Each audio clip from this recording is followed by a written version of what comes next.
Hey, welcome to the Keystone Experience. Rob Warwick, and Matt Pitzer. Brought to you by Creek Archery. Find your passion and hunt it down. And Hillview Motors, Chrysler, Dodge, Jeep, and Ram. Remember, Hillview has it in Greensburg, Pennsylvania.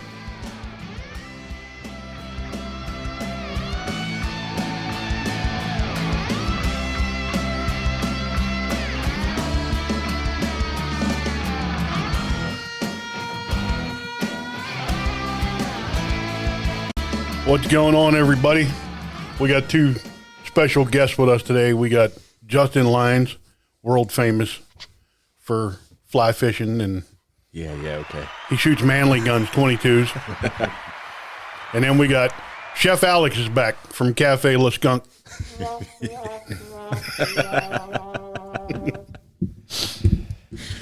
So, Justin, it's that time of year for fishing for them landlocked trout up there in Erie. Yeah, that stuff's that's all froze over now. It's been froze for 2-3 weeks. There's been guys that have beaten through the ice though. Ice fishing. Not this guy. No. Why? What do you mean why? Well, I'm curious. I have my own take on this. I want to hear yours first. I mean, the only thing that I could see it working for is you sitting in a tent on a lake with beer. And that's about all I could do. Okay. I'm not going to sit out there and freeze my butt off. I agree. Like, Yeah, I mean, there's like- nothing I'm going to pull out of that lake No. that is worth me freezing over. Nope. Maybe cold beers. I was waiting for, I'm a fat guy and I'm just not going to sit on the ice. Well, that too. That's me. Yeah, I mean, think about all the gear you got to buy to use for like 3 times a year. If that. I mean, Yeah. Here we are halfway through January, and it's finally below freezing consistently. Yeah, is there any lakes you can get on yet? None that I know of. I know Dunlap's not ready yet. I haven't heard anybody like up in Somerset or any of that. So Yeah, so you're gonna go out twice a year, spend $5,000 in gear, and maybe catch a fish. yeah, Nah. And pull it up, and it might be legal. Yeah, or not eat it at all. Yeah. I mean, I'm assuming that's still fishing, so you still have to follow. It's got yeah. to be a certain length. Yeah, Yeah. it's all season wise. Yeah, same thing. So $5,000, pull up a 6-inch trout that you got to put back. Yeah, or Perfect. or a 2-inch bluegill. yeah. What are you even allowed to ice fish for? I think everything. Yeah. I know a lot of guys go to High Point for like pike. Can you catch catfish through the ice, Man, that'd have to be a big or hole. do they go, or do they go dormant in the wintertime? I have no idea. No idea. Well, I know those people in Michigan. They spear sturgeon through the lake or through the ice. They cut a giant. It's like 1-day season. I watched a big Meat Eater episode on it, and they cut a hole, like a 4-foot hole in the ice, and they have like tridents, like Neptune would have, and they sit there and drink beer and watch this hole, and then when it comes through, they stab the sturgeon. Nice. Now I could do that. I mean, it's 1 day. That would be fun. Kind of on the same lines as going and clubbing a baby seal. Yeah. Or you would want to trap a black bear. Yeah. What's wrong with that? That's insane. No. You want to go trap a black bear. Yeah. Man, something wrong with you guys. Alex, what do you want to go trap a black bear too? It doesn't matter to me. They're out of your mind. Listen, we'll trap and I'll stab with a knife. Take your trident. Yeah. Yeah. I wouldn't recommend that. That one feller got in trouble for spearing that deer a couple years ago. Yeah, there was a guy that got in trouble for spearing a black bear too up in Canada. No, wait, what? Yeah. Yeah, spearing is like, I think Texas I know you can hunt hogs with And- knives. and Africa. You're allowed to spear, but mean, that's there's all they not got too many. over there. There's not too many states here in the United States. I mean, Texas don't even, It don't count. yeah, No, because you can do everything there. because they're American down there. All right, let's get back on fishing here. We're We're fishing. Yeah, we're fishing with spears for deers. spears for deers and trapping black bears and using Neptunes. Maybe I'll fly fish a raccoon next year. I don't know. That would be fun. Little marshmallows. Well, you want some little marshmallows for trapping? There's a half a bag frozen in my garbage can. The trash pandas will be out there tonight getting them. I ain't got no trash pandas out. They're there. They're everywhere. I ain't showed up on camera. Isn't there more raccoons than people in the United States? I believe so. It was on a Snapple thing one day. I read it. Well, I mean, if it's on Snapple, It's real. It's true. just like it's on the internet. So, what got you started fly fishing? Because that's about like Shit, dude, I don't even remember. the most dangerous sport in the world. Yeah, when did I start? Dude, it was like 13, 14 years old, something like that. I think, about 13 probably. Something like that. Yeah. And then it literally took my life over. It consumed you. Literally. If I wasn't fishing, I was tying flies. And then as soon as I got my own vehicle, I fished probably 4 or 5 days a week. Every week. People were like, let's go do something like that. You're fishing. And that's all I did. I could probably tell you every hole in Meadow Run better than I could spell my name. Just because that's how often I was there. Now, what's the attraction to fly fishing as opposed to just regular? More of a challenge? Is it kind of like a muzzleloader versus a rifle? I think it's kind of more like that muzzleloader, like the guys that want to be more in touch with what they're doing. If you go down the line, you're tying your own flies. I went as far as making my own rod. I built 2 rods. Like whenever you're that far into it, you actually feel that you're beating the fish. Like you're not just sitting 200 yards away and shooting a deer. Just about anybody can squeeze a trigger. And well, okay. No, not Matt. You gotta watch how you say that. With a few exceptions. It's the same thing. Like you can teach anybody to throw a spinning rod. Yeah. And put a spinner on there and go to a trout stream. If there's trout in there, you're probably going to get lucky. I get lucky every year. Yeah. But like if you're actually fly fishing, you're tying your own flies and you're fishing for wild fish is what I prefer to do nowadays. You actually have to do what they're doing. You have to think like a fish. You've got to, like, sometimes some places I'll fish, I'll wear all camo. Like it'll be like I'm hunting the fish. Not, you can catch the fish, but they just can't know you're there. So it's more like that. Yeah, I know guys that'll sneak up on them banks, like they'll crawl Oh, yeah. to get up to the banks when you're fishing for natives. Because them natives can feel you walking. I mean, it's crazy. I used to wear full-on knee and shin pads, like SWAT gear pads over my waders so I could crawl through the rocks and not make noise. Really? Yeah. Meanwhile, I take my fishing pole, put my fishing vest on, see how many beers I can fit in it. Well, that's part of it now. I've since. You've been on the annual Easter morning Yeah. trout fish, 7 a.m. drinking beers, Yeah. catching fish. I didn't catch a whole lot. Haley got stuck at one year. She got stuck. Chris disappeared. Well, actually, Chris and you just moved to a different spot. We went to Little Hannah, right? Is that when we went over there? Yeah. You went to Yeah. the delayed harvest area. Yeah, and you caught that one right at the bank. We're like, all right, let's leave. You're like, no, I see one. Yep. I'm not leaving. So if somebody's interested in getting into fly fishing, like, how do you go about it? What gear do you need, or entry levels? Yeah, there is, and you have to pick and choose where you're going to spend your money. The best thing, obviously, we have this thing called YouTube University now. Go on there and start looking up some guys and watching people fish, and you'll learn. You'll make leaps and bounds over what I had to do. I had nobody show me, so we figured it out. But now you have just great shops around. Like even if you go to Sportsman's Warehouse in Washington, Lynn that works there used to run Woodlands World when it was the big deal. He's super knowledgeable, and he's actually, good enough to show you and not just try to sell you products. Man, there's a name you haven't heard in a while. Woodlands World. Right? Yeah. I used to love it. I was looking at my fishing stuff the other day, and I had fly tying material from Woodlands World. I was like, wow, that's old. Yeah. You know what I mean? I don't think I should use this. It's Yeah. probably outdated. Yeah. But yeah, the rod is a big deal. It really is. Depending on, what you want to do, spend a little more money on a rod. Your reel does nothing but hold line for anything around here. You're never going to use it to actually reel in a fish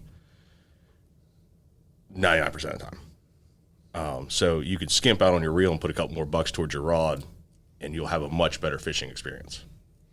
If I had to guess, you're like $200-300 to get a perfect starting setup that you can fish with continuously, not worry about, oh man, I need to upgrade. Do you need to spend $1,000 on a rod? No, you don't. Well, some people, yeah. Hi, how you doing? Yeah, we don't even want to go there. No, I actually just broke one. Yeah, I got to send it back. My son does the same thing. He with his fly fishing shit. He spends all kinds of money on it, and like, yeah, I got a $50 kit from Walmart. Mm-hmm. Works for me. Yep. Well, that's the thing. I mean, I bought that $100 fly rod and reel from Cabela's one time, and I can't tell you how many steelhead I caught on that thing. Mm-hmm. Is it the nicest rod to cast? No, you got to work, but Yeah. like Justin said, I mean, if you 200, 250, Rod and reel. it'll be good. I mean, the extent of my fishing is, trout season, and then in the summertime getting drunk trying to catch catfish and carp. Getting kicked out of the Twin Lakes. It wasn't my fault. No, it never is. Never is. Who the hell has a festival Now you got them riled up. in the middle of the summer for frickin' crafts? It's fishing season. Ain't craft season. Drinking season. Yeah. Ain't craft season. Bunch of old biddies walking around looking at crafts. I'm trying to fish. Ain't bothering them. Yeah, why can't you fish if they're looking at other stuff? Yeah, you'd have to ask that park police officer Yeah. that politely asked him to leave. Was it politely, though? Yeah, he was polite. Okay. Rob, probably not. I wasn't polite. I pay taxes to fish here. They ain't pay taxes to be there to friggin' look at crafts. Maybe not. I guess we'll never know. Now, Alex, how long have you been in fly fishing? About as long as Justin. So you guys got into it kind of the same time. It wasn't something you did before him. No, I never Who's fly got their fished. phone on? Come on, let's be professional here. I am. It's my camera. Oh, jeez. Camera. What do you got on the camera? Probably horses. Probably. It's nice out. Well, it's Saturday, they're probably not over there. Yeah, that's true. She's probably not. Who knows? If it's a deer, I got to go. Yeah. Cutting this short. Let's go. Yeah. So you Nice guys, having you guys on. See you. so you actually got into it with Justin at the same time then. Yeah. I mean, I'm nowhere near the fly fisherman he is. I don't really even go unless I go with him. True. I mean, my extent of knowledge is, should I use one of these little brown furry ones or maybe try a blue furry one? If you watch the one YouTube video on there from Easter morning, you'll see Justin tying the fly onto the line for you and handing you the rod. Yeah. Is it really on there? And then he catches a fish. And I'm standing on the bank going, it's a jumper. Oh, I do remember that. You said we got that up on our YouTube page. It's on our YouTube page. I'll have to go check it out. I didn't know that one was up there. I should probably have more knowledge of what's on our YouTube page than I actually do. I think there's me and Alex turkey hunting. Yeah, well, I know that one because I Trout just put that fishing. one together. There's a couple Harley videos on there. Justin, you gotta go check out their turkey miss. All the 410. Really? Yeah, it's a good one. It's pretty funny. It's good. Why didn't I hear about this? Usually, like, something stupid happens, he calls me. He's like, well, I missed another one. Yeah. Lately, that's been happening a lot. Yeah. It's them old eyes. Yeah. It's a good one. You got to go on the YouTube page and check it out. I've come to the conclusion I think I'm just bow hunting from now on. I seem to be okay with that. Muzzleloader rifles. Oh, that's a different podcast that we'll get Yeah, into we'll here get- at another time. Rob, what other questions you got here? Well, I actually had one for him because I can't remember. Okay. Me. How long were you on the team? What team? Oh, shit. Oh, man. I was on United States Youth Fly Fishing Team from, I would have been 15. Look at the smoke coming off. I know. I'm trying to think. Like 15 to 18. 'Cause you can't be on it after 18. Right. That's when I went to Team North Carolina. No, did I go to North Carolina or Freestone? Team Freestone, then North Carolina. So 3 years I was on United States Youth Fly Fishing Team. Traveled all over. North Carolina, Colorado, Montana, Utah, Wyoming, bunch of other states, and then actually competed in the World Championship in 10 or 11. I don't remember what year it was, in Slovakia. Get out. Yeah. I never knew they did something like that. This year, I think it's in Czech Republic. I think this year it is. They the team just got a new coach. Well, it was an old coach, but he's back. George Daniels from State College. He's an awesome dude. The fishiest guy I've ever seen in my life. What does a coach do? Now I'm really curious about it. Alex, that was a great question because I did not know something like that existed. So I mean, obviously, now I'm trying to think, how does a coach help you fish? Well, I mean, you got to think in that situation, it's younger kids, 14 and 18. So, they might not be, at that time, they're not top tier fishermen. I mean, they're good. We were really good. But those coaches, they have the ability to, they have years and years and years of experience. So most of them have competed themselves. So whenever you run into a situation, they have some advice for you, or, hey, I was in this situation. This is what I did. It didn't work, or it did work. So you're not just there, blindly. Whenever you go to a competition, you get assigned your sector of water, which is, I think, 300 meters of water, and it's all randomly drawn. So, let's say you're fishing the Yawk River, beat, which would be your sector, beat 2. You got a guy below you and a guy above you, beat 1, beat 3, beat 4, how many they got. You have 300 meters roughly of water to fish in 3 hours. That's all you got. However many fish you can catch in that 3 hours. So the coaches can come by and they could go and stand by the bank. They're not allowed to enter the water, but they can talk to you or whatever. So, you're at that point, you can have really, really good water or really, really, really bad water. And, you got to fight it out and figure out where the fish are and catch them. You got 3 hours. That's how that works. And then, usually you fish 2 sectors a day, and it's usually a 2 or 3 day competition. So usually like Friday, Saturday, Sunday, or whatever. And, I think the most fish I caught was like 72 fish in 3 hours. Holy hell. Yeah. And I was beat by like 91 or 92 fish. Yeah. I didn't catch 72 fish, Rob, and lose. I haven't caught 72 fish in 5 years. I mean, that was a stacked river in Slovakia. I mean, we were catching grayling and trout. I mean, literally every other cast you were catching a fish. I mean, it was insane. Catching 2 fish at one time. I mean, that stuff is like big over in Oh yeah, it's huge. Europe, over that way. Like all of our advances we've made have come from Europe. Like whenever we started competing, we had to order our hooks from Europe, order our beads from Europe, our rods come from Europe, our line leader comes from Europe. We had to pay all that extra money just to get the stuff here. Well, now you can go to any fly shop that's local, and they're going to have what you need, basically. I mean, the way we fish for carp now is that was all European. It ain't, take Grandpa's dough ball out and put it on the end of the hook anymore. It's crazy the way they fish for them over there. Yeah, I mean, like I knew they had fishing tournaments, boats and stuff, but I never knew for fly fishing. What's that pressure like? What do you mean? The pressure of going to the competition. Oh, it's miserable. Because what you do is like, one of the craziest ones was I was in Colorado for it's a big competition called America's Cup. And, in the morning you get out of the hotel and there's a bus waiting. Whoever's in your group gets on that bus, and that bus takes you to the river. So you got 10, 12, 15 competitors on that bus, however many it is. And everybody's either talking, not talking, or just like, got their pissed off face on. And, you know what section of water you're going to, so the bus drops you off at each one. Now, do you get like a map of Yeah, in the beginning you get placed, like everything's a random draw.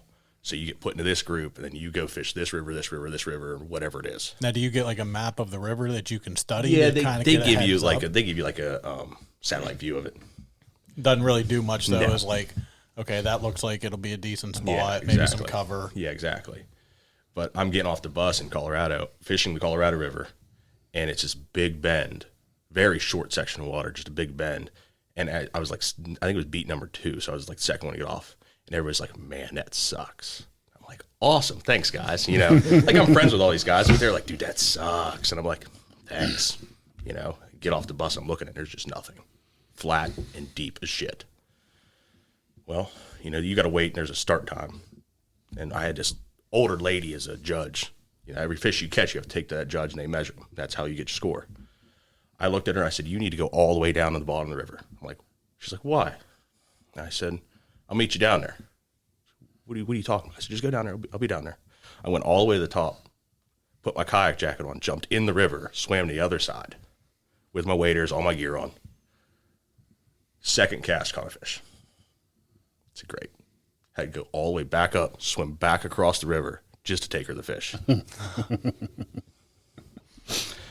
Caught, I think, 8 or 9 fish, so I did it 18, 19 times, back and forth. The bus comes picking me up, and they're all like, hey, how'd you do? I'm like, got 8, 9 fish. They're like, no way. They're like, you won. I was like, huh? And they're like, yeah, I think the only other person caught like 3. I was like, what? You know, and as I'm trying to walk on the bus, I've got water poured out of my waders. Like, I'm drenched. And they're like, did you really swim the river? I'm like, yeah, I swam the Colorado River. That is what I did. Yeah, like, I mean, and 2 or 3 years ago, a kid died at Worlds for swimming a river. So you're not allowed to do it anymore. We used to wear, like, kayak jackets and that had neoprene around the wrists and around the collars. You just jump in, buddy. Start swimming. It's a whole nother feeling whenever you got all that water pushing on you and you got, you know, your vest on, your waders on, your gear on. A little scary. Pole, you got to take with Yeah. you. Oh, yeah. Mm-hmm. Yeah, was that one of them life choices? As soon as you did it, you went, that wasn't a good idea. No, it wasn't until I caught the fish on like the second cast and I looked back across the river and I'm like, man, I got to get back over there. And like, you know, we're talking the Colorado River, like bigger than the Yauk. Yeah, this isn't 25 feet. No, this isn't, you know, Little Hannah at 30 feet wide. You know, no, this is, you know, you're probably talking 80, 90 feet across, 10 or 12 foot deep. There's a few times I went under and like my hat was floating. I was trying to catch my hat. But yeah, it was funny because they're all like, man, that sucks. And then when I come back there, and I told them I caught 9 fish or whatever it was, they're like, how? Why? I said, well, I swam it. And they was like, no, you didn't. You can't swim that river. I'm like, oh, I did it. But yeah, it wasn't probably the smartest decision I've ever made. That was just looking at the river, reading it, and saying, this is where I got to go. Yeah, because the funny thing was I actually saw 2 fish rising, eating on the surface across the river, and I was like, there's no way I can make that cast. It's just not possible. So there was one option. That was it. I'm telling you, I stepped off the bank, and it was like probably 8 feet deep. You're not 8 foot tall. Ooh, buddy. I stepped, and I found bottom, and that was the moment I was like, man, that was, you know, we got to do this. They put that on YouTube or TV or something? 'Cause I kind of want to watch this now. I've got pictures of me swimming rivers, but I don't think nobody got videos of it. That was like before YouTube and all that stuff was like huge. I can only imagine if, you know, what it would have been like if YouTube and everything was that big. They probably had that rule of not swimming the Oh, river yeah. long before you thought about it. Yeah. Well, we'll get some YouTube videos out this summer. Fly fishing when we go out. We go down I got a little secret spot down in Maryland. We can go catch some brookies. That's been my game. I quit like chasing big fish and just fishing for little brookies in the middle of nowhere. Yeah. You know, you catch a fish, sit on the bank and drink a beer, and that's about all you need to do. That's how I like to fish. Yeah. You know? No cell service. None. You get down in that valley and there's nothing. Those are my favorite spots. And there's some old dude down there I talked to, and he lets me park at his house and walk through his property. The only thing he told me was watch out for the rattlesnakes. I was like, oh, thanks, man. Okay, well, I'm out. You guys go have fun. I don't want to have to even think about a rattlesnake. Why? And then he'll yell at me when I go to try to shoot it. Hey, you just got to grab the thing. No, not even close.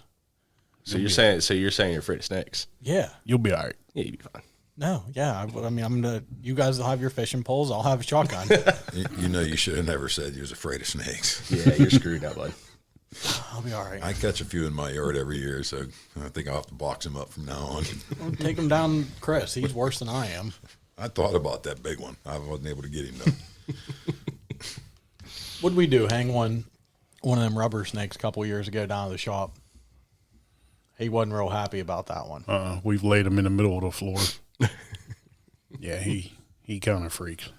And I mean, he wasn't happy. Like, he Oh, wasn't really? like, I was scared. Ha, that was funny. It was like, I was scared, and I don't want to even look at you right now. I'm that angry.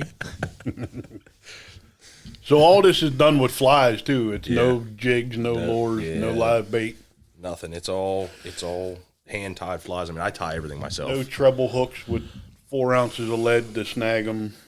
Shh, don't give away the secrets. No, I've seen that though. I have seen that. Those guys up in Erie do that crap all the time. All caught New York, man.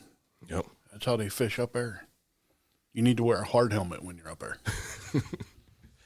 I seen dudes get knocked out. Really? Yeah. Smacked in the side of the head with a 4-ounce freaking sinker and just dropped like a ton of bricks. I mean, I've hit myself in the back of the head with some big streamers fishing on lakes. That doesn't feel good. No, I Big, can't like, imagine. Big, like 2-ounce streamers come slinging through the air. Whack! Oh, yeah. Yeah, I did the all caught New York thing twice when I worked at the taxidermy shop. And it's freaking incredible. You see 100 guys on a bridge above you. You're on the bank, and these guys are zipping shit while you're standing out in the middle of the water. I mean, it's crazy. Like, what do they think if they hook one on the bridge? How are they going to get it up there? They just have one of the guys down below net them. Oh, really? Yeah. Either that or it's one of them ideas like you swimming Yeah. across the river. Yeah. You know, we're going to figure this out as we go. I'm going to drop it from here, No, they don't drop it. worry about They catching it. And then I'll they figure chunk it that out. thing across there, boy. Yeah. We'll hook it, then figure it out. And like they're using the rods that I use for catfish. You know? And big 1-inch thick bad Yeah. boys. Yeah. With, Got the roller on the front instead of an eyelet. Yeah. And I mean, they're zipping that shit across there, boy. 100-pound test. It's crazy. And that it like Paracord. look like alligator hooks they got on there. You know? All braised together and crazy. Now, what's the learning curve for somebody that wants to get in there? As far as, is there a technique or a way to figure out how to cast? You got to be limp wristed. So, I mean, there's casting and there's fishing, okay? Around here, What? you listen, What? like around here, you really don't need to make a cast longer than 20, 30 feet, okay? And most anybody can figure that out because it's almost the rod does the work for you at that point. You know, if you get the general idea of it, you can do it. Now you go, you know, like some stretches on the Yawk out west, you might need to make a 60, 70-foot cast to a fish because that's how big the water is. Now, getting into that, yeah, there's a long learning curve into handling that line effectively because at the end of the day, you're trying to mimic a natural bug that has, doing its thing. Well, now if you have that bug attached to a piece of string with the current pulling on a string, now it drags the water. The fish will know that instantly, so they're not going to eat it. So you have to make everything flow perfectly with the water. So, it takes a long time to get proficient at reading water and making those casts. Anybody can grab a fly rod and go to their backyard and start casting. Read a couple books, watch a couple videos. You'll get the gist of it. But it does help. Like, my honest advice would be get a guide. If you really want to learn, pay for a guide for one day. You'll learn more in that day and eliminate a lot of frustration having somebody that's qualified to show you. And do a half-day trip for like $300 or whatever it is. There again, that's why I fish with him. It's Yeah. free. It was until you said that. Well, I just bring the beer. Yeah, but yeah, I mean, I would, it sounds stupid, but it will definitely keep people interested better than getting frustrated on your own. Yeah, to me that actually doesn't sound stupid because a guide could care less either way. He's getting paid, Yeah, so he does not care. yeah, and the best thing is to be upfront with your guides because I guided a little bit up at Seven Springs, and you get guys, you talk to them on the phone, try to feel them out, and they're like, "Yeah, I fished for a couple of years, I can get by myself," and you get them on the river, and like they don't even know which way to put the reel on. then you're like, okay, so I already know how this day is going to go. It's going to be basically getting rid of all of their bad habits to try to teach them something, but they're so ingrained in their bad habits. So, be honest, but hey, I would just want to learn the basics. I've done this 3 times, whatever it's been. Yeah. And then that way they already know what they're getting into. They can take you somewhere you got a good chance of catching a fish, but it's also going to be, based on learning the basics of fishing. And that's fair to them. Yeah, exactly. Because if you got somebody that doesn't tell you that, like you were saying, oh, I've done this a couple of years and can't figure out how to do the basics, Yep. They're going to blame you, the guide. Mm-hmm. Be like, well, I didn't catch nothing. It's your fault. Yep. No, it's your fault that you said you have experience that you don't. Exactly. But then that reflects on you, and then they don't want to tip you. Yep. And then, then there's the bad reviews and this, that, so it just be upfront with those guys. No, I like that idea. It's kind of, he doesn't care. You're paying him. Yep. And it's a hard life to be a fly fishing guide. People don't think, oh man, I'm paying him $400 or whatever for a half day. Well, the shop that he works out of is taking a cut. His insurance is insane. He's got fuel for his vehicle, all the gear, the flies. If you take a person out, and you don't lose 2 dozen flies, like a novice guy. That's a great day. 2 dozen flies is $30, $40. Now are they lost by just not being tied on properly, snagging them, hooking trees, you're in the woods essentially. There's stuff around you, and you got line flying around. You're gonna lose them. Or you actually hook a fish and not know how to play a fish and just break them off. So there's that aspect of it too. There's a lot more to this than I thought. Oh, it's bad, dude. I never fly fished before. In fact, I most of the time want to shoot fly fishermen. You're one of them guys. I can already tell. First day opening trout, you're that guy with his fly rod. Yeah. I think we don't go out till Easter. Yeah, that's usually when we go out. I stay away from opening day usually. Yeah, opening day. Yeah. And if I do, I go somewhere that's like wild fish, so there's nobody there. Yeah. A big camper is always that one guy. There's 15 other people around this hole, and he got to have his fly rod there. And that's the problem is everybody has the river runs through it thought of fly fishing. These big, long, beautiful casts and all this stuff. Like, I probably don't cast further than 15 feet ever. I've got a 10 to 12 foot rod. I keep 10 or 12 feet of line out of it. I can fish 25 feet away from me. Mm-hmm. Why do I need to make a cast any bigger than that? You know what I mean? Yeah, most of your PA trout streams aren't big enough. No, and the style of fishing I do, I use a long rod. So, a lot of times I could reach across the creek with my rod, but it gives you line control, so everything looks more natural to fish. Yeah, we can go into the entomology of it, the bugs, all of that stuff. That's a whole other deal. Dude, I'd just throw power bait on. Well, it's funny because most of the time I fish with eggs around here, and they're big fluffy balls of yarn that look like power bait. Just throw the power bait on, and a couple of sinkers, and let her go. Go out to Mammoth or something. Throw a bobber on. I want to try center pin fishing though. I've seen guys do it. Those are usually guys I hate in Erie. But I want to try it because it looks so deadly. All right, now you got to explain this to me. I'm probably the only one at this table that doesn't know what that is. You know what center pin is? Mm-mm. Oh. You do. The floaters?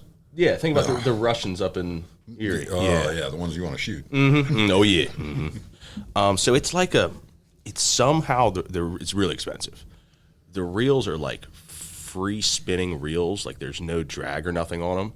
So you whenever you're fishing the river, you throw your bobber upstream and it floats down. Well, it just floats and floats and floats and floats. Like it just pulls line off the reel as it's floating. So you can fish like 100 yards below you if you really felt like it. I mean, it looks super deadly, but I don't know anything about it. But I want to. All I know is it's irritating. Yeah, because those guys in Erie, they'll get in a hole. You get two or three guys in there, so you got to take your turn. Take your turn. They'll stand at the very top of it and flip it in. It'll go all the way down the run. So you're standing there like this because you can't, you're standing there holding your rod because you can't cast because you'll cross them. Nope. Yeah. Throw it out? Oh, I've been there. Yank theirs across. All right, go ahead. Your turn. But that's what they do, and so you can, fish a whole run with one cast, and it's perfect the whole time. Like, I understand how it'd be super effective. Yeah. But I feel like it has its time and place, and Erie is not the time or place. Yeah. I've always wanted to tie a razor blade to a hook, and you know what? Just bring it right. He'd be like, "Man, why is it still floating?" I'm pulling it back. There goes half of his line. Yeah. But Well, you got any other questions, or you want to move on to the shooting now? Yeah, we can do the shooting stuff. That was interesting. Yeah. I have to say, I know nothing about fly fishing. I've learned. I'm not going to go try it. I knew that. No. Mm-hmm. Honestly, I don't fish that much. I just, don't have the time. It's not that I don't like doing it. It's just trying to make the time. Yeah, we kind of live in a shitty area, too, because you got to drive an hour or two to really get to good water.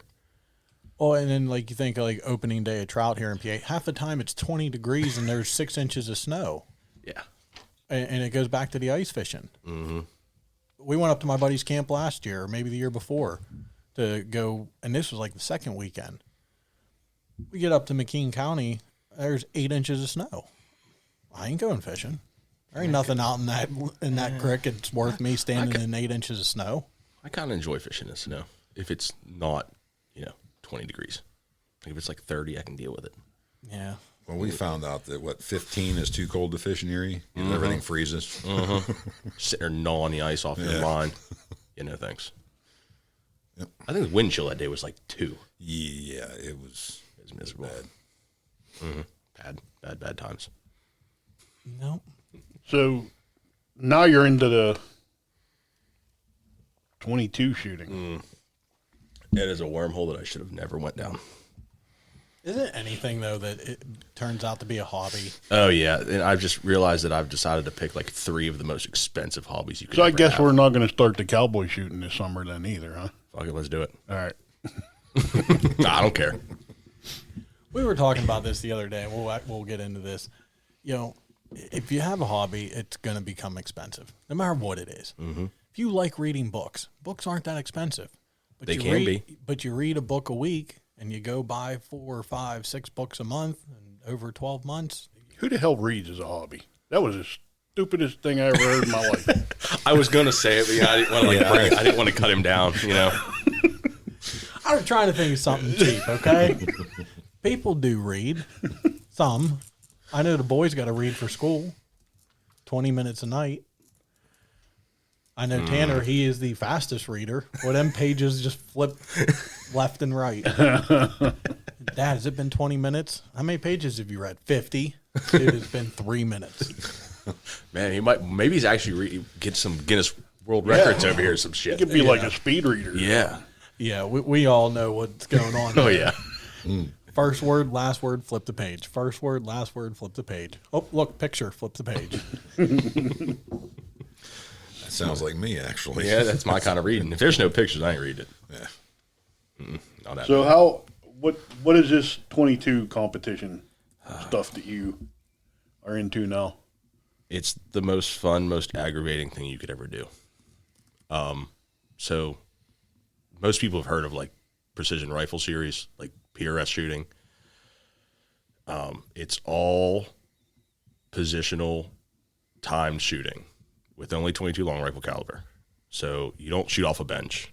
You shoot prone every once in a while, but it's designed to make you as uncomfortable as you physically can be, and then hit a little tiny target at 75, 100, 200 yards with a 22. How tiny of a target are we talking? Very commonly is quarter inch at 50 yards, quarter inch piece of steel.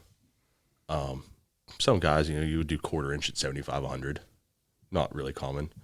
Or you can get as crazy as the last competition I shot. We had 8-inch plates at 288 yards. I'd shoot at it. Yeah. You don't count. You'll shoot it. Well, I'd shoot at it too, but luckily we were prone shooting at it, but we also had a 7 to 8 mile an hour tailwind, which people are like, oh, it's coming from your back. You don't have to worry about it. Well, it actually, yeah, you do. It actually drives the bullet up. So all of your elevation was way wrong. I pulled my first shot and it was like 2 feet high. And I'm like, huh? You know, like you got 2 minutes to get 10 rounds off. Actually, no, we only had 1:45. I pulled this trigger and I was like, oh, that's not good. You know, so you got to like figure it out on the clock. You only have 10 rounds. So, you know, it was tough. But tomorrow we're going up to Bedford County to shoot. That's a big competition up there. I don't know. It's way more in depth than people think 22 should be. Like, before every match, I chronograph my gun. I know my speeds. I use all my speeds to go with the weather outside to get my elevations for my targets. This sounds like a lot of work, Alex. It is. I did one. You know, it's really not that bad because I got this little fancy app that I paid for on my phone. I put my speeds in. I type my... Now you're cheating. Everybody does it, buddy. If you ain't cheating, you ain't winning.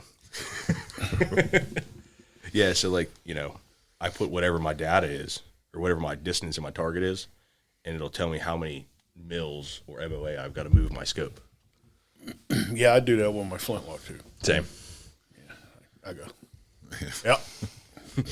About 2 feet high. Little left and about 2.5 feet high. Should be all right. Let her rip. Yeah, how did you get involved with this? Find it on YouTube. Facebook? YouTube. Well, and he suckered me into it. I've got over $600 in a gun that I've shot once in a competition. Well, I mean, they're going tomorrow. Why aren't you? No. Man, I wish I had $600 in a gun. Yeah. My barrel was more than that. So is this something you build? Like, so you don't have to, man. There's so many good guns out there right now. You know, the top few are like CZs, Bagaras, Savages, Tikas. Like you can get a good gun for around $500, $600, and be very competitive because there's a base class and an open class, and there's classes for women, classes for youth. You know, they all compete together, but they all compete against their class. yeah. Anything over, I think, $1,200 is considered open, or like once you go changing triggers and stuff. But for me, I'm shooting a Zermatt Rimex, which is a Zermatt action, and then I bought a barrel, torqued the barrel to it. You know, like it's a custom gun at this point. Yeah. You know, then I've got a Athlon Cronus scope on top of that, which I don't want to talk about how much that was. You know, so it's like, you know, I've got a lot of money wrapped up into a 22 just to go pop. You know what I mean? Like that's completely useless for anything else because it weighs about 18 pounds. Now you're not using normal 22 ammo either. Well, no, You're using match grade shit. yeah. Right? So I finally found Like some, you're not going to take match grade bullets and go shoot squirrels. unless you want to spend 40 cents around at squirrels. Right. For 22. Hell, I feel like 22s are 40 cents for the cheap stuff anymore. No, you can still buy like CCI standard velocity stuff for $4, $5 for $50. Yeah, so that's not terrible. I mean, it would not what it was. I would say. Like I remember being a kid, we used to go and $5 shoot. used to get you 500 rounds. Yeah, we used to. Me and my cousin used to shoot one of them bricks of Thunderbolt in like an hour. Yeah. Yeah, they cost you like $5. Yeah, you know that, and that's all we did. But now it's like I think the next ammo purchase I make is like $1,300 for 5,000 rounds. I don't know what to say to that. See, and that's why everybody wonders why I get pissed when I catch a possum in a trap. Because I got to use a 22 bullet to shoot them, and the possum ain't worth nothing to begin with. I wondered where the hell you were going with that. I saw it on your face. Now I was just like, wasted all that money popping this stupid possum Like, how did we go from $1,300 in ammo to possum? because I used to make $1,300 trapping. You can't no more. Okay. It took us a second to get there. Yeah, I mean, That does work. it's like that thing's like, you know where Walmart is? Yeah, it's nowhere near there. That's kind of where we went. Yeah. Mm-hmm. Yeah, and I think, in the next 5 weeks, I've got 7 shoots planned. I'll shoot probably 2,000 rounds. How much practice do you put into that as well? Or is the shoot the practice? for a while we were practicing a lot. I mean, obviously I don't want to go out and miss and practice, but No. It's gotten to the point now, like the only time I practice is if I get new ammo or if I change something on my gun. You know, maybe I put a different scope on it or I mess with something. Just go out and make sure everything's perfect. You know, because before you shoot your competition, they give you like half hour to re-zero your gun because the weather is insanely different on 22. It's not like, you know, you're out 6. You go out, shoot it, and when's rifle season come in? Next year. No, like November, is that whatever it is? Yeah. You go out and you shoot, you know, 3 all right, rounds. you're zeroed, yeah. Yeah, 3 all right, rounds it's good. the And day then, before. Yeah, you know, it's 60 degrees outside. You don't think about that. Well, just 10 or 15 degrees is inches when you get out there at distance with 22. Yeah. Because, I mean, let's face it, you're slinging this little tiny chunk of lead that is very not aerodynamic with not a lot of speed. Not a lot of weight. Not a lot of weight. What is that, maybe 30? 40 grains. I would say 30 or 40. Yeah. You know, so everything affects it. The slightest bit of wind affects it. Yeah, 1 mile an hour wind. Mm-hmm. Yeah. Got like a little notepad and stuff next to you when you're shooting to keep the weather, or is that stuff you want to do on your phone? I'm getting ready to buy what they call Kestrel, and they're designed for really long range shooting, but it takes into fact like the barometric pressures, the altitude, the exact bullet you're shooting, and it has like a wind meter on it. It does everything for you. I just haven't wanted to bite that bullet yet because my phone's working just fine for me right now. I'm hoping to win one. That's what I would like to do, is just win one at a competition. So trying to hope out for that. Now, is there the prizes there for the competition or money? There's both. A lot of them, like a lot of your normal competitions don't have any prizes. You're competing for points, but they'll do, you know, like your finales and stuff. I mean, they give away guns. They give away, you know, $1,000 scopes. You want a suppressor, did you? Yeah, I won a suppressor. I've won like a lot of it is like certificates, so like 60% off of something. You know, I won. What the hell did I get? $400 off of Zermatt Action. I gave it to my buddy to build a gun. You know, so you win stuff like that. But unfortunately, you win stuff that makes you spend more money. Oh, that's how they keep you that's coming how back. They get you, Yeah. You know, like I just bought a set of range-finding binos because I won a 50% off cert, and it expired the first of the year. Well, I'm not going to let it expire, you know. Did you really need those, though? Yeah. Yeah. That I can't lie. That does sound like a good purchase. Yeah, I mean, you got to be able to know your target distance, and they're right there. You don't have to carry 2 things now. I know. I've looked. You know, the problem is those aren't cheap. No. And with the 50% off, it still wasn't cheap. Yeah. And I've got a good set of binos, and I got a good rangefinder already. Mm-hmm. Yeah, see, so you don't need them. Yeah, but like you said, then I only have to carry one. Yeah. And trust me, when you start carrying camera gear like we do. Oh, dude, you got to check this bag out I just bought. So I use it. It's meant for shooting, but a lot of guys use it for camera gear. It's from Eberly stock. Oh, yeah. I get you a deal on it. Dude, it's perfect. Like it has internal dividers, everything. I'll have to look. I'm always looking for something because you can ask these two. The bag I've been carrying around the last couple of weeks. That bag you got, how it opens up on the back like that, it does the same thing, but it's got a hard plastic bottom on it, so you can stick it in the mud and the rain and the water, and it's never going to get wet. Dude, it's slick. I'll have to look at it because always looking for something. But trust me, do I need range finding binoculars? No. How about a new camera bag? At this point, I'd look for anything to make taking gear out in the woods a little easier. It's so nice. You know, I set the bag down when I went out with these two filming them a couple weeks ago. I was standing there with him. I set the bag down because I'd had it on my back all morning, and the damn thing weighs 40 pounds. Well, and this one comes with like the waist belt and the chest belt. Like it's nice. I mean, it's a little pricey, but like the way it's built is it even has slots for your tripods. You can put your tripods on the side of it. See, whose idea was it to bring him on here? Now I'm going to wind up spending money. Dude, so my buddy, I got him into shooting this 22 stuff, and it's the worst thing we've ever done together. like I literally just got rid of my truck to buy another truck, so it's better on fuel to go to these matches. Yeah, I seen that little baby truck out there.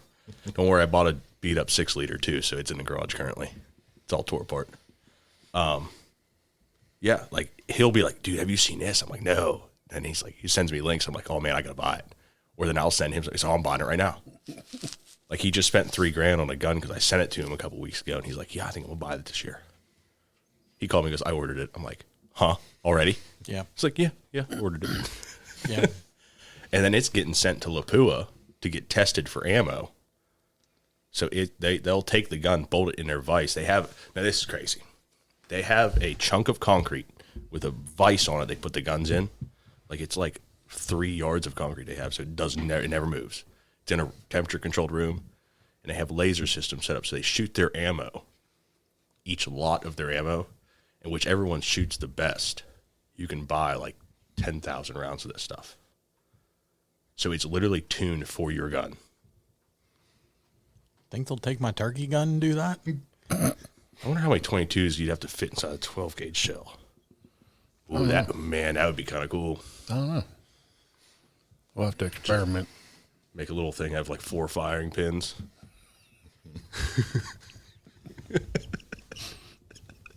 Now, how does somebody, if they want to get into the 22 shooting, how do they find more information about that? Facebook's the best way to do it right now. There's a website called Practice Score. It's horrible, but it's where like the interface is horrible to play with. But it has all your local matches. Like you type in, wherever you're from, whether it be Kansas, whatever. You put it in, it'll bring up all of the local matches. You can decide, which ones you want to shoot, or, a lot of gun clubs are starting to do this stuff. So you just call or show up, and if you tell them you're a first-time shooter, like we've had a bunch of first-time shooters come out, the guys there have enough gear to let you play with everything. Like I have like 4 or 5 different shooting bags, and you guys use them all the time. Like I don't care. It's a really awesome group of guys. So you show up with whatever you got, or like I carry a loaner gun with me. If someone shows up and says, "Hey man, I need a gun," I've got a loaner gun. Just to let someone else play. And unfortunately, that's how you get hooked. You shoot 1, and then it's 2, and then it's 2 a weekend. And then next thing you know, you've got packages showing up at the door that you didn't know you bought. Oh, yeah, that happens. But yeah, I mean, like, even local, I kind of like that, though, when that happens. When you get home, you find a package. Oh, yeah. There's nothing worse than you get the tracking info and you track it like all the time waiting for it to come. Because the tracking info doesn't say who it's from. It just says it came from Michigan and we'll be here in 3 days. You're like, the hell did I order from Michigan? Yeah. But it's kind of like Christmas, though, when it shows up on the door. Yeah, I'd rather just show up and not know it was coming. Yeah. It's because I ordered a new chassis on Black Friday deal, and they messed up big time. They, like, oversold what they had for dirt cheap. So they actually come back and, like, gave everybody the products they bought. Like I saved like $900. So, but they sent a big email and it's like, we don't know when we'll be able to ship them. We have to make all new products, blah, blah, blah, blah, blah. Well, I just got it like a week ago. Well, I sat there and I tracked it every day. Like, did they ship it yet? Did they ship it yet? Did they ship it yet? And then they shipped it. It was like through like UPS or whatever. And it was like, all right, it's shipped. And then one day it's just at the house. Like there was nothing in between. No. I was like, what is this? So I was like freaking out thinking it like got lost. And it showed up. Yeah, I did that the other day. I ordered a new holster for my Harley for my knife, a swing arm holster. And I ordered it a month and a half ago and completely forgot about it. Got home the other day and it was here. Oh, Christmas. I go through those phases. I start ordering stuff, and then like it shows up, and it's like, ooh, what's in this box? Amazon's the worst thing that's ever happened to me. Yeah.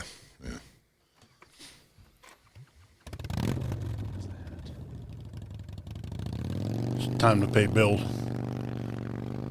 Hour goes fast.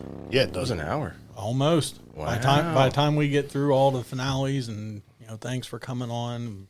The finales. Yeah, the closing end of the show here. Thanks for your time and your knowledge on the fly fishing and the 22 shooting.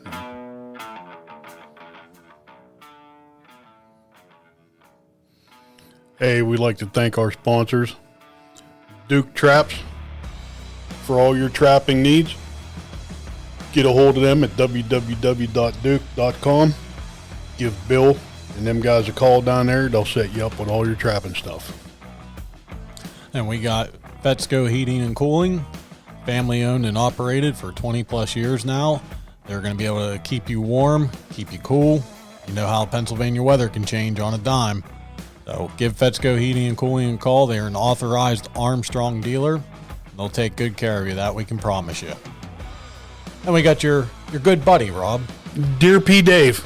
Wait, it's Dear Lord Dave. Dear P. Dave. It'll always be Dear P. Dave.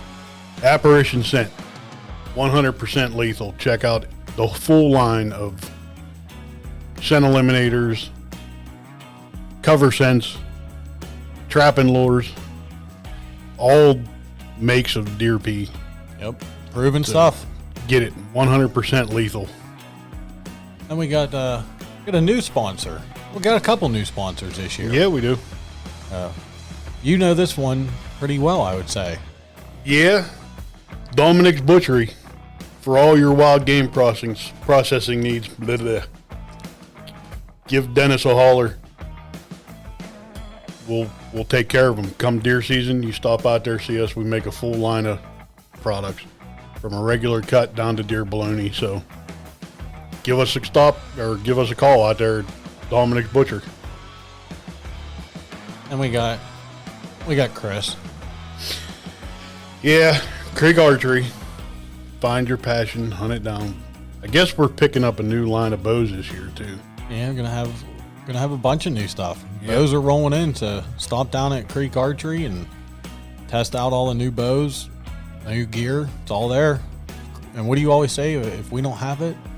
If we don't have it, Chris will find it for you. He'll hunt it down. So find your passion and hunt it down at Creek Archery. And we got our good friends over at Hillview Motors, Route 30 Greensburg, Chrysler, Dodge, Jeep, Ram. Hillview has it. Stop in there and see Steve Huba. Yep, our buddy Steve, one of the salesmen's up there. And stop in and tell him the boys from the Keystone Experience told you to come over and harass him. They got new, used, certified pre-owned, body shop, collision center, still top-notch there. They got a detailing department, so you need your vehicle cleaned, stop up there and see Joe. Body shop, stop in and see Butchie. They'll take care of you. They will. They will. Yes, they will. And our last sponsor that we'd like to thank is Chico Outdoors. They're a new sponsor to us this year, but we've been involved with them now for what, Rob? About 5 years? Yeah. 5 years now. And Chico Outdoors is a nonprofit organization. They like to promote outdoor recreational activities. We all like activities. Yeah. You know, hunting, fishing, trapping. And they target veterans and youth, which makes them special. Yeah. And it was founded in 2018 by Matt Christ. And it's in honor of his late younger brother, Andrew Chico Christ, who unfortunately passed away from an undiagnosed heart disease. And he loved the outdoors. We had him on last year. We're going to have him on here shortly. Yep. And talk a little bit more, but they love to be involved in the outdoors. Since they started it, and you remember, started it in the little Norvelt Hall. Yeah. They now have an annual expo, an outdoor expo out at Westmoreland Fairgrounds. We were privileged enough to be part of the first kickoff one. Yep. And they like to promote the outdoor sportsmanship year-round, believing that younger generations are the future of the outdoors. What is it? Matt, Justin, and Keegan. Yeah. They do one hell of a job with this outdoors event.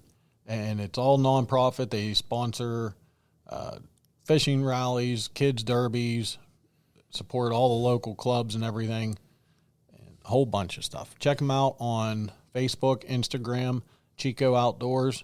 Don't forget about the 2022 Outdoor Expo and Sportsman's Flea Market, April 9th and 10th at the Westmoreland Fairgrounds.